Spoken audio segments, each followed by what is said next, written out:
Hello আদাব, কেমন আছেন? ভালো আছেন? আমি তো সংসদ ছিল একটা না, গতকালে আসলাম সংসদ শেষে। আমাকে তো বিপদে ফেলে দিলেন আপনারা।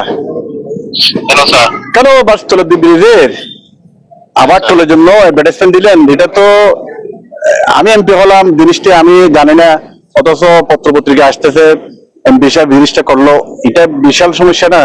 আমরা চাই মানুষের সেবা হোক, মানুষ এই ডিসি সাহেবের অফিসে শুনানি করে, গণশুনানি করে ডিসাইডেড। এটা তো আমার মনে হয় একটু চিন্তা ভাবনা করে বিরতি দরকার ছিল। এটা থেকে সেটেল বিষয়, এটা তো মীমাংসিত বিষয়। এটা আর তোলের দ্বীপের টোলের জন্য অ্যাডভার্টাইজমেন্ট দেওয়া হবে না, এর জন্য বিক্ষোভ হবে না, এর জন্য আমাদের ডিসি সাহেবের অফিসে স্মারকলিপি দেওয়া হবে না, মিনিস্ট্রিতে দেওয়া হবে না। মানুষজন যাতে ঝামেলা না করে, আমরা তো একটা শান্তিতে ছিলাম এতদিন। 5 আগস্টের পরে ঝামেলাটা আমরা সেটেল করলাম না ডিসি সাহেব গণশুনানি দিয়ে। এটা আবার বিজ্ঞপ্তি দিয়ে দিলাম, মানে আবার মানুষকে নাড়া দিলেন। এই গরিব মানুষগুলো, রিক্সা ড্রাইভার, সিএনজি ড্রাইভার, সমিতির লোকজন, ছাত্র সবগুলো আবার কেঁপে গেছে।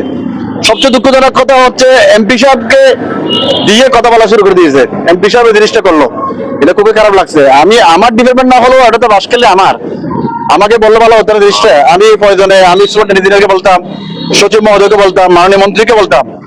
এই বিষয় তো সেন্সিটিভ বিষয়। আমরা কত কষ্ট করে বাসখালী আঞ্চলিক মহাসড়ক চিন্তা করতেছি বিসি সড়কের, ওখানে আবার ঝামেলা এসে যায়, তাহলে তো আমাদের পরিবেশটা বিঘ্নিত হয়ে গেল।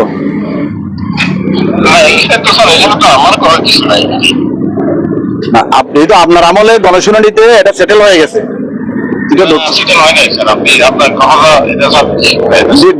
ডিসি সাহেবের অফিসে গণশুনানি করে এটা বাদ দেয় নাই?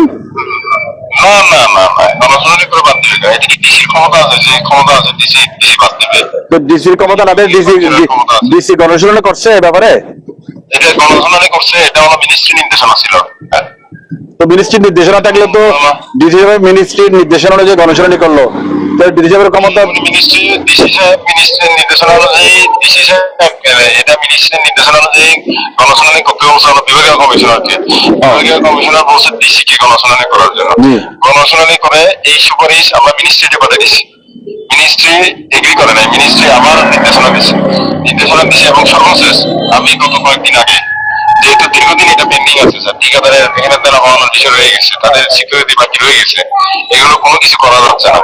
এরপরে আমি আবার পুনরায় এটা সিদ্ধান্তের জন্য আমি আবার চিঠি লিখি এই গত মাসে। কথা বলছে স্যার যে এটা একটা সিদ্ধান্ত দেওয়ার জন্য যে এটা আমরা ঠিকাদারের সিকিউরিটি বাকি রয়ে গেছে এবং এটা পরবর্তী কি অবস্থা হবে এটার এই নির্দেশনা দেওয়ার জন্য। নির্দেশনার প্রেক্ষিতে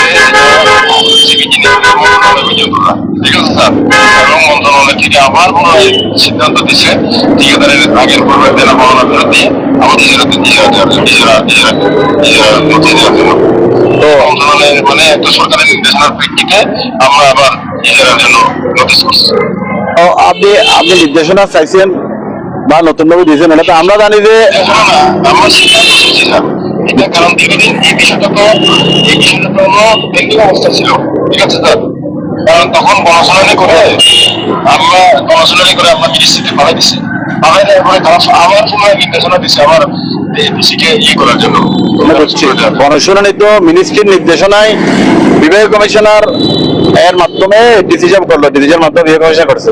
তো ওইটা যদি মিনিস্ট্রি গণশুনানির নির্দেশনা দিলে গণশুনানির রেজাল্ট গ্রহণ করবে না, এটা কি হতে পারে? গণশুনানির রেজাল্ট গ্রহণ করে নাই তো স্যার। না করলে রেজাল্ট গ্রহণ করলে তো আবার পুনরায় আবার নির্দেশনা দিত না। শুনেন, আমি একটি কথা বলি। আমরা জানি যে মাস পিপল কাগজের এই দলিল দস্তাবেজের লেনদেন এগুলো কি বুঝবে না। আমরা মনে করছিলাম, সাধারণ মানুষ মনে করছে গণশুনানির পরে এটা সেটেল হয়ে গেছে, এটা আবার পেন্ডিং হয়ে আবার নতুন ভাবে আসবে, এটা কেউ চিন্তাই করে নাই। তো আমার মনে হয় প্রথম গণশুনানির নির্দেশনা বা গণশুনানির প্রথম যে সিরিটি আসছে আমাদের বিভাগ কমিশন বরাবর, ওইটা সহ গণশুনানির রিপোর্ট সহ আমার একটু কাইন্ডলি দিয়েন, আমি মিনিস্ট্রিতে কথা বলবো। স্যার আমার মনে হয় আপনার মিনিস্ট্রিতে এটা কথা বলা উচিত স্যার। এটা আমাকে আগে বললে তো বিজ্ঞপ্তি দেওয়ার আগে বলতাম। আপনি যখন কাগজ চালাচালি করতেন তখন আমি তো জানি যে এটা পেন্ডিং ছিল স্যার। বিভাগীয় কমিশনারের কাছে আমরা বারবার গেছি, বিভাগীয় কমিশনারের কাছে আমি আমার এডিশনাল সেশন নিয়ে সব বিভাগীয় কমিশনারের কাছে গেছি। লাস্ট কয়েকদিন আগে বিভাগীয় কমিশনারকে আবার আমরা বলছিলাম যে স্যার আমাকে কাগজপত্রগুলো দেন, আমি 7 তারিখ সংসদ করবো, তো আমি মন্ত্রী মহোদয়ের সাথে কথা বলবো, সচিব মহোদয়ের সাথে কথা বলবো।